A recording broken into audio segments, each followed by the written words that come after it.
Jelang Pilpres 2024, Anies Baswedan ditusuk sahabatnya dari belakang. Jadi itu bagian dari sejarah dan saya tidak ingin memperpanjang lagi. Tapi ini memberi pelajaran bagi saya untuk melangkah ke depan.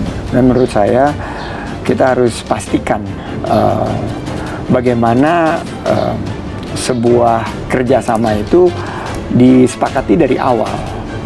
Pada saat perjuangan itu kadang-kadang kita lupa walaupun sudah tertulis gitu. Oke, jadi nggak ada rasa kecewa. Jadi kalaupun misalnya diajak untuk kerjasama politik lagi, akan menerima itu? Kerjasama politik itu adalah bagian daripada pimpinan partai politik.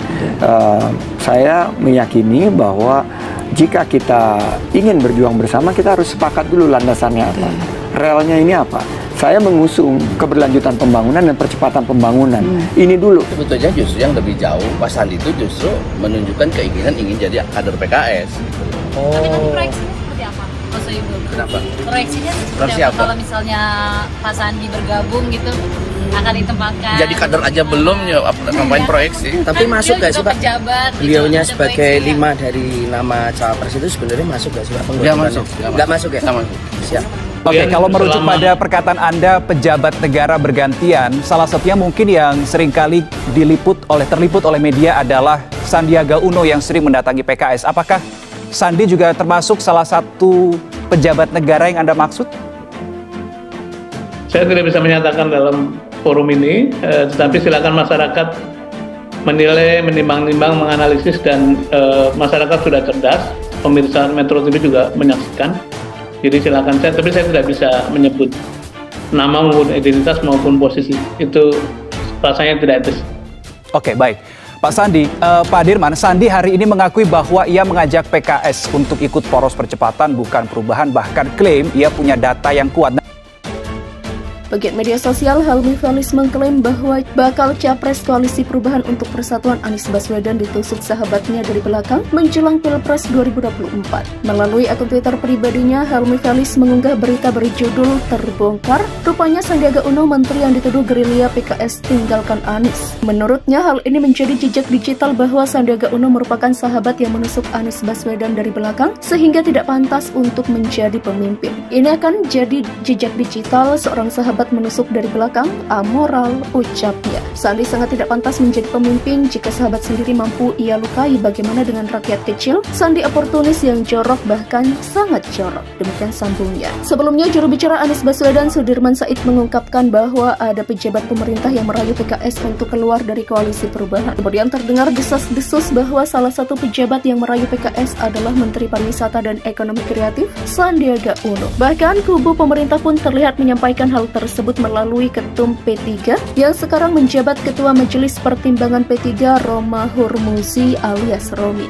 Romi menganggap kedekatan PKS dengan Sandi merupakan upaya untuk membuat partai koalisi Anies itu bergabung dengan koalisi PDIP dan P3 mendukung Ganjar Pranowo. Partai Golongan Karya bisa jadi alternatif bagi koalisi yang mengusung Anies Baswedan yang potensi ditinggal Partai Demokrat jika bukan Agus Harimurti Yudhoyono ditunjuk cawapres. Jika Partai Demokrat keluar Koalisi Perubahan untuk Persatuan, maka artinya syarat ambang batas pencapresan tidak cukup untuk mengusung Anies. Sebab itu Partai Golkar akan menjadi alternatif yang bisa diajak bergabung. Analis politik Universitas Hasanuddin Profesor Sukritama menilai bahwa antisipasi ini menjadi mutlak dilakukan oleh Nasdem sebagai inisiator koalisi untuk Anies. Dengan komposisi suara yang saling bergantung pada dukungan partai-partai yang berkoalisi saat ini, maka kehilangan satu dukungan partai maka bisa menjadi ancaman bagi keberlangsungan rencana mendukung Anies Baswedan. Bukan tidak mungkin Partai Demokrat bisa berpaling jika kemudian mereka merasa kepentingannya tidak terakomodasi pada Koalisi Perubahan.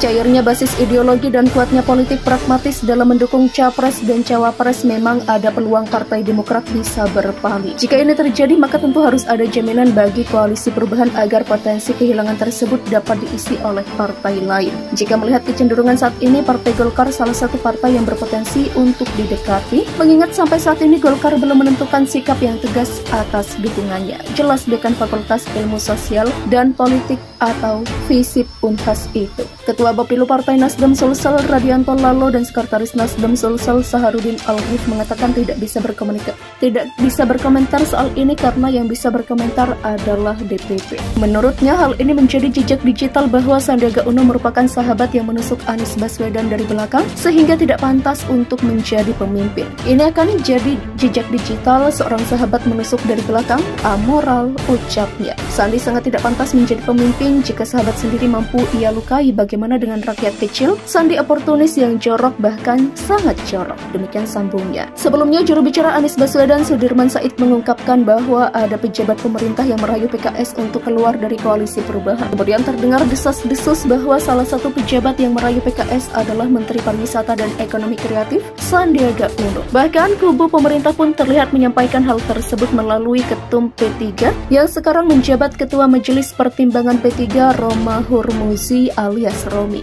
Romi menganggap kedekatan PKS dengan Sandi merupakan upaya untuk membuat partai koalisi Anies itu bergabung dengan koalisi PDIP dan P3 mendukung Ganjar Pranowo. Partai Golongan Karya bisa jadi alternatif bagi koalisi yang mengusung Anies Baswedan yang potensi ditinggal Partai Demokrat jika bukan Agus Harimurti Yudhoyono ditunjuk Cawapres. Jika Partai Demokrat keluar koalisi perubahan untuk persatuan, maka artinya syarat ambang batas pencapresan tidak cukup untuk mengusung Anies. Sebab itu Partai Golkar akan menjadi alternatif yang bisa diajak bergabung. Analis politik Universitas Hasanuddin Profesor Sukri Tama menilai bahwa antisipasi ini menjadi mutlak dilakukan oleh Nasdem sebagai inisiator koalisi untuk Anies. Dengan komposisi suara yang saling bergantung pada dukungan partai-partai yang berkoalisi saat ini, maka kehilangan satu dukungan partai maka bisa menjadi ancaman bagi keberlangsungan rencana mendukung Anies Baswedan. Bukan tidak mungkin Partai Demokrat bisa berpaling jika kemudian mereka merasa kepentingannya tidak terakomodasi pada koalisi perubahan.